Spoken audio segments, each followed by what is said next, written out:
And I say on the announcement that the Prime Minister has made today, this isn't a tourism package, it's a selective aviation package.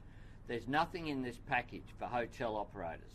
There's nothing in this package for those people, for example, who are tourism operators who will take people out on day trips, who will examine the benefit that is here in this region, whether it be the Surf Coast, the Great Ocean Road, the Otways.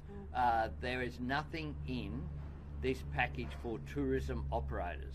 What there is a subsidy for airlines, and that is welcome that there's been some action on aviation. Particularly, I welcome the international aviation package because it is important we keep those structures in place. But what there is, if you're a tourism operator anywhere in Australia, including the Surf Coast, who's been relying upon JobKeeper to keep your doors open and to keep your businesses going and to keep people employed, is that you're about to lose that support. So today's announcement, what it does is magnify the fact that in just a couple of weeks, the rug is about to be pulled from under those businesses. And I think it's very disappointing that for tourism operators around the country, there's not a single extra dollar in today's announcement. Happy to take questions. Yes, Rachel from the ABC. The list of destinations for the government subsidised flights holiday include Avalon and Victoria. Is this starting Victorian and New South Wales tourism operators by not including other regional airports? Well, what this government did is what they do with sports rorts, what they do with community safety grants, what they do with today's announcement is they always look at one thing, and it's not who needs support the most. It's not regional economic development and priorities and how we go forward. It's the electoral map. It's the electoral map. And it's quite extraordinary that whether it be here, in terms of Avalon, of course, is a great airport. I'm a big fan of Avalon. It's a vital industry and it's important that it be included. But a lot of people can't fly into Avalon. The truth is that there aren't destinations from right around Australia flying into that airport.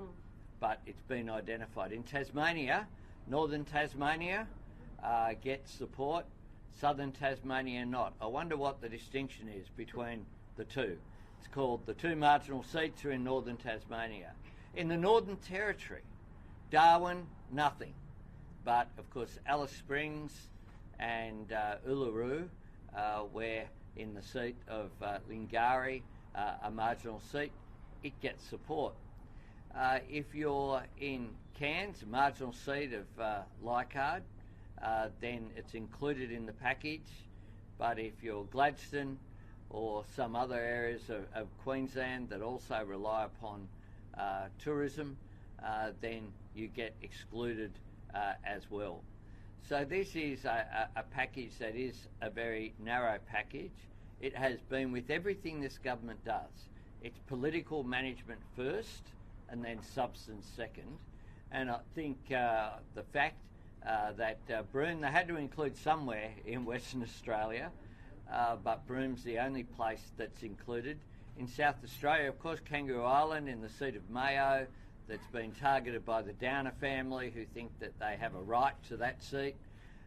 It's included, but Adelaide and other parts of South Australia, of course, that also are important in terms of tourism destinations like Port Lincoln and others, they're excluded. This is a government that is very predictable in how it responds to every issue.